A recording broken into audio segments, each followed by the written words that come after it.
Welcome back. I know what you might be thinking about now. A self-improvement coach preaching about purpose, happiness, and self-actualization. But lately, I've been talking a lot about quitting sugar, quitting smoking, and getting back into exercise. So it might seem like a contradiction. Like, if he's so good at this, why did he let himself go? And you know what? That's a fair question. I'm Gard, and in this video, I'm going to pull back the curtain and share a raw, honest look at my journey. It's a story of how even experts face challenges, how life can throw you curveballs, and even when you're knocked down, you can rise stronger than before. This isn't just about my sugar detox or quitting smoking.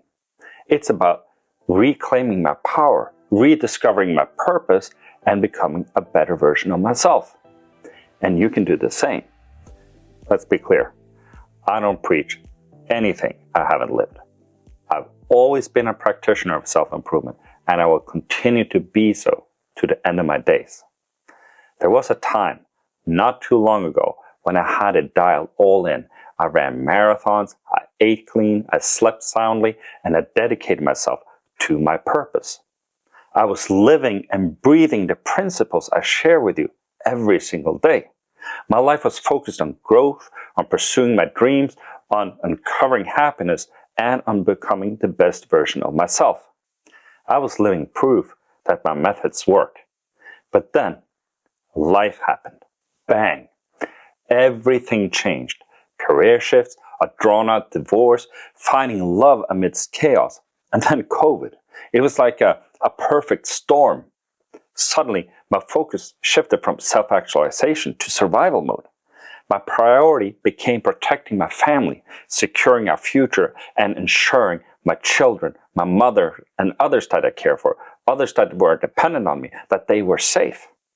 Self-care became a luxury I simply couldn't afford. And I went into overdrive.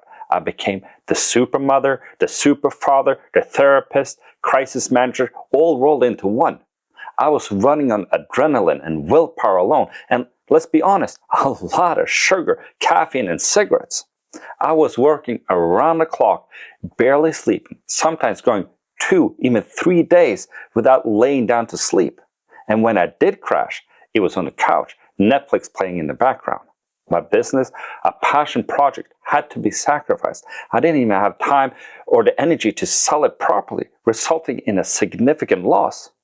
It was a brutal decision, but it was necessary. And looking back, it wasn't an imagined crisis. It was real. It was big, and it was relentless. It was about climbing Maslow's hierarchy of needs from the bottom all the way up. And sometimes you just have to prioritize basic needs before you can reach self-actualization. There are no shortcuts here. And here's the crucial part. Even in the midst of all this chaos, I never ever lost sight of my purpose. It was actually stronger than ever. Yes, there were moments of doubt, moments when the uncertainty, the postponed dreams, and the constant struggle weighed me down. I came very close to the edge. But giving up? No, that was never an option. I mean, I faced struggles before, and I knew I could overcome this one too. I was fueled by determination, by deep-seated belief in my purpose. It's important to remember, you can only control yourself and your own actions. You can't control how others react to them, what they think, or what happens in the world. Sometimes even your best efforts won't change the outcome one bit. I mean, shit happens sometimes, and it's not always your own fault. In fact, it's not always anyone's fault. I know relationship experts who have gone through messy divorces. I know financial gurus who have lost everything. And I mean, just because someone who seems to have it all together experiences setbacks doesn't mean they're frauds. It means they're human. We're all human. And I think that it's very important to recognize this fact as we're all trying our best to be our best and trying to inspire those we care about to do the same, even when we struggle at it ourselves. Personal setbacks does not define me. They do not mean you're incompetent or without resources. It does not make you a charlatan or an imposter. It does not make you sanctimonious or turn you into a hypocrite.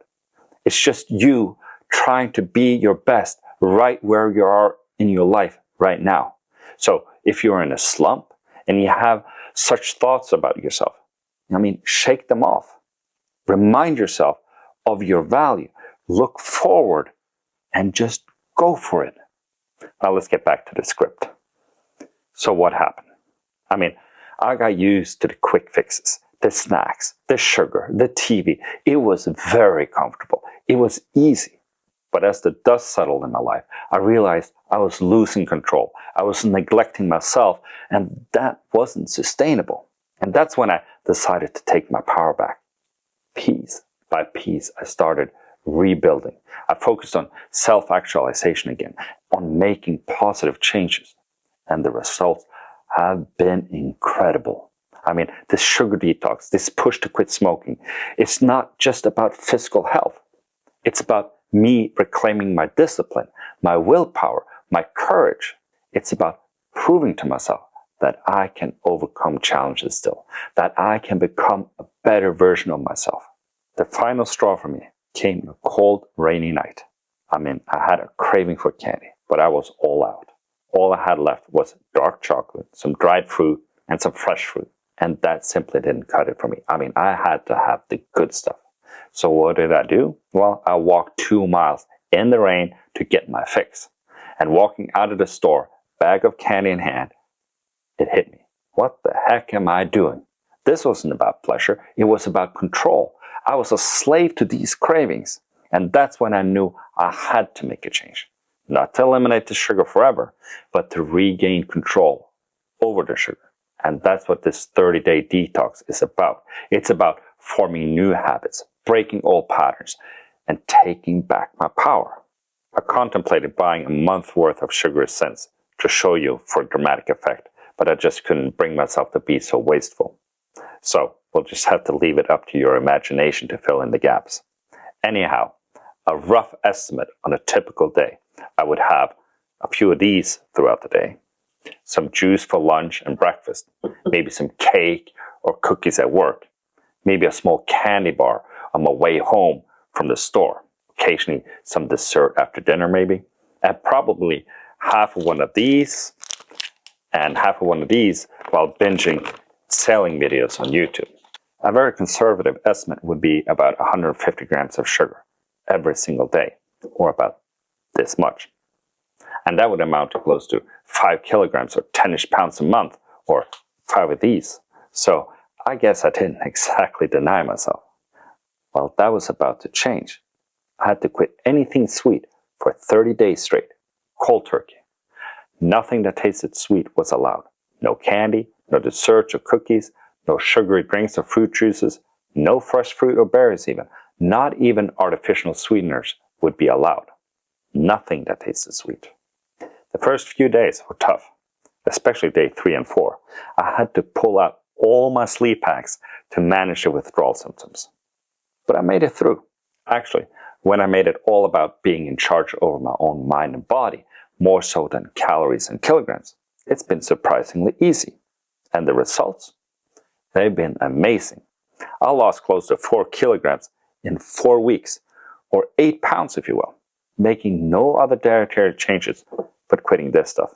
And my eyes are brighter, I sleep better, I'm more focused, I have more energy, but most importantly, I feel empowered. I feel inspired to take on new challenges, to push myself further.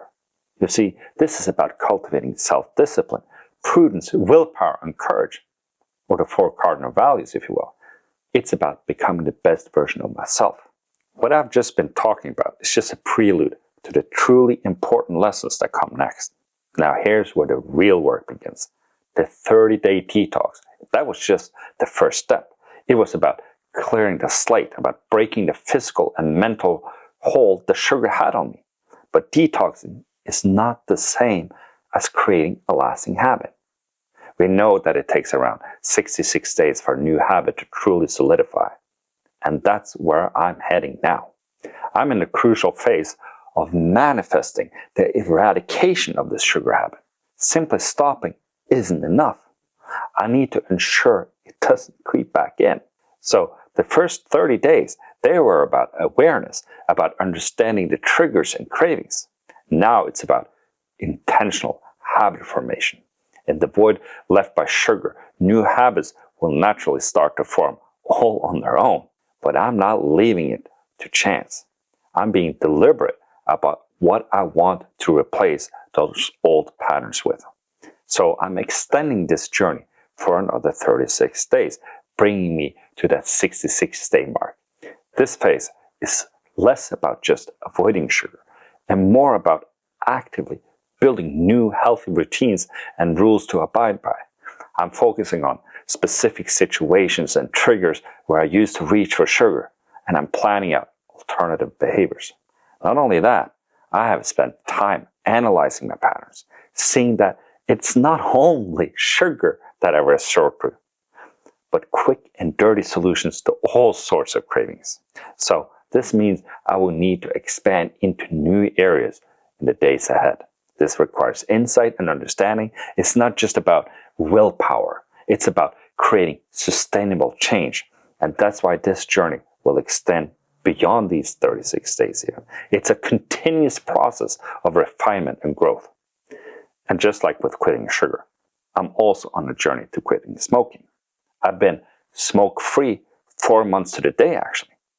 You see, these two challenges, they are intertwined, and the lessons I'm learning from one apply to the other. And that's why I'm sharing both experiences with you, to show you that transformation is possible, even when facing multiple obstacles at the same time.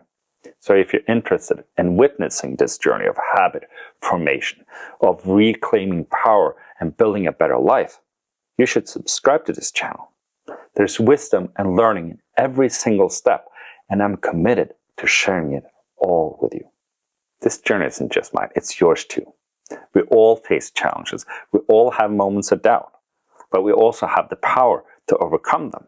We have the power to reclaim our purpose, to cultivate happiness, and to become the best version of ourselves. If you're struggling, if you're feeling lost, know that you're not alone. And know that you have the strength to make a change. Each and every single one of us are being sabotaged by our own unique set of personality traits. You, me, everybody. So in my last video, I compiled these sabotaging traits into 12 archetype personalities.